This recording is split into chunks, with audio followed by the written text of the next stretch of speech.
이것도 참 매번 올리는데 정말 자연스러운 질문 중 하나죠. 뭐니 뭐니 해도 바로 결막염입니다. 이거는 아마 사람이든 개든 고양이든 가장 흔하게 발생할 수 있는 안과 제1의 질환이라고 보시면 되고요. 결막염은 다양한 원인 그리고 아주 작은 원인으로도 쉽게 발병할 수 있고 가장 겉부분에 있다 보니까 제일 많이 걸려요.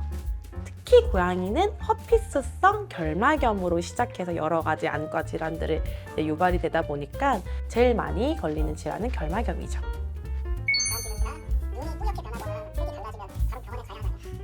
네, 바로 네. 일단은 네입니다. 왜냐면 이제 눈이라는 기관은 일단 육안으로 이제 사람이 봤을 때의 초기 질병을 솔직히 알아차리는 건 불가능합니다. 저희 안과 수의사들도 대부분 오면 장비에 의존을 할 수밖에 없을 정도로 눈은 되게 희면의 약간 깊은 동굴과 구와 같이 되어 있기 때문에 색깔 변화를 초기에 알아채는 거는 거의 불가능해요. 근데 사람 눈으로 봤을 때 색깔 바뀌었다? 이거는 초기를 넘어섰을 가능성이 매우 높아서 가능하시면 최대한 빨리 병원을 방문하시는 걸 추천드립니다. 이게 단순히 눈이 뿌옇게 변하거나 하얗게 변하거나 이런 백내장, 녹내장 말고도 눈이 불구스름하게 변했다든지 다양한 색깔로도 보일 수가 있거든요. 그럴 때는 무조건 최대한 빨리 가능하신 한 최대한 빠른 병원 방문을 반드시 권장드립니다. 솔직히 진짜 어려워요. 너무 어렵고 정말 주의 깊게 관찰을 하셔야 조금 티가 날까 정도라서 근데도 굳이 한번 내가 자세히 관찰해서 비교하고 싶다 하시면 백내장은 어두운 방에서 눈에다가 라이트를 비춰서 우리 아이들, 동물 친구들이 번쩍번쩍 빛나는 반사판을 확인해 보시면 됩니다. 반사판이 잘 보이면 백내장 거의 없는 거예요. 백내장이 이제 초기에서 이제 2단계 수준으로 조금씩 끼기 시작하면 그게 잘 안 보여요. 약간 백내장 초기를 의심해 볼 수 있죠. 그리고 녹내장은 사실 초기일 때는 안압 변화가 많지 않기 때문에 임상 증상이 크지는 않고요. 충혈이라든지 통증 반응이 심하지 않아서 그리고 뿌얘지는 것도 그렇게 티가 안 나요. 그러면 이제 약간 눈이 약간 커지는 것 같다? 동공이 벌어지는 것 같다? 이런 식으로 표현해서 오히려 녹내장 있는 눈은 과반사, 반사가 더 넓게 됩니다. 더 번쩍번쩍이 잘 보여요. 넓게, 크게 보여. 그러면 이상한데? 제일 중요한 건 항상 우리 눈은 두 짝이잖아요. 두 개입니다. 항상 비교해서 분석하셔야 돼요. 네. 문제가 있는 눈과 정상인 눈을 비교했을 때에 이렇게 보셔야 되는 거고 당연히 환자별로, 개체별로, 동물들별로 동공의 모양과 크기와 색깔은 다 달라서 양쪽 다 크게 보여. 그러면 그냥 그 나이는 클 수 있어요. 그래서 꼭 양쪽 눈을 비교해 보시는 걸 추천드립니다. 네, 일단 첫 번째, 눈을 절대 비비지 못하게 막아주셔야 됩니다. 2차 자극이 없어야만 해요. 제일 중요해요. 2차 자극이 없게 플라스틱 네칼라를 끼워주시는 게 제일 좋고 없으면 천 네칼라도 끼시는 게 제일 중요하고요. 인공 눈물을 집에 있으시다면 사람 거라도 상관없어요. 인공 눈물 자주 점안하시면서 최대한 빠른 내원이 중요합니다.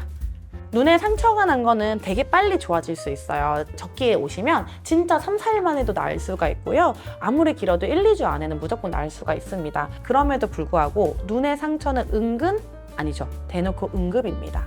그 얘기는 상처를 적기에 못 오게 될 경우 또는 운이 나빠서 갑자기 세균 감염이 될 경우는 말 그대로 기하급수적으로 악화됩니다. 아무리 그때는 병원을 오더라도 살릴 수가 없게 되거나 응급수술에 들어가던가 이런 정말 힘든 상황이 올 수 있기 때문에 최대한 그런 악화된 상태를 막기 위해서는 첫 번째 막아야 돼요. 네칼라. 두 번째 인공 눈물 점안. 세 번째 최대한 빠른 병원 방문. 강아지 산책하고 나서 집에 왔을 때 눈을 닦아주는 게 필요한가요? 저는 필요하다라는 필요 단어보다는 권장된다고 말씀드리면 될 것 같아요. 강아지들은 사람의 발목이나 무릎 높이가 이제 눈이 있기 때문에 흙먼지라든지 이런 물은 훨씬 더 눈에 잘 들어갈 수 있습니다. 따라서 강아지들의 눈물은 역할이 더 많이 해요. 사람보다도. 그래서 건강한 강아지야 자기의 눈물이 역시 열심히 하기 때문에 스스로 세척이라든지 보습이라든지 영양이라든지 이런 걸 잘해요. 그래서 꼭 하실 필요는 없지만 나이가 들수록 눈물의 기능이 떨어져서 잦은 산책으로 결막염 같은 게 잘 생길 수 있습니다.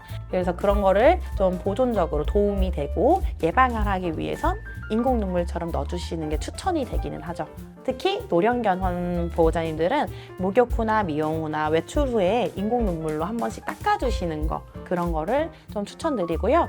굳이 안구 세척액 쓰실 필요 없어요. 세척액 쓰실 필요 없고 인공 눈물 제일 좋습니다. 특히 식염수는 웬만하면 쓰지 마시고, 식염수는 자주 쓰실수록 오히려 안구 건조증을 유발할 수가 있어서 눈물 성분과 가장 비슷한 인공 눈물 사용을 가장 추천드립니다.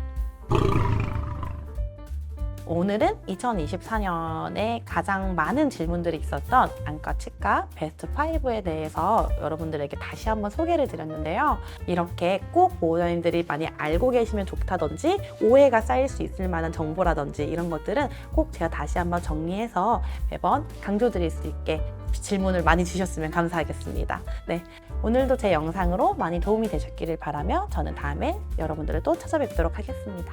여러분 안녕.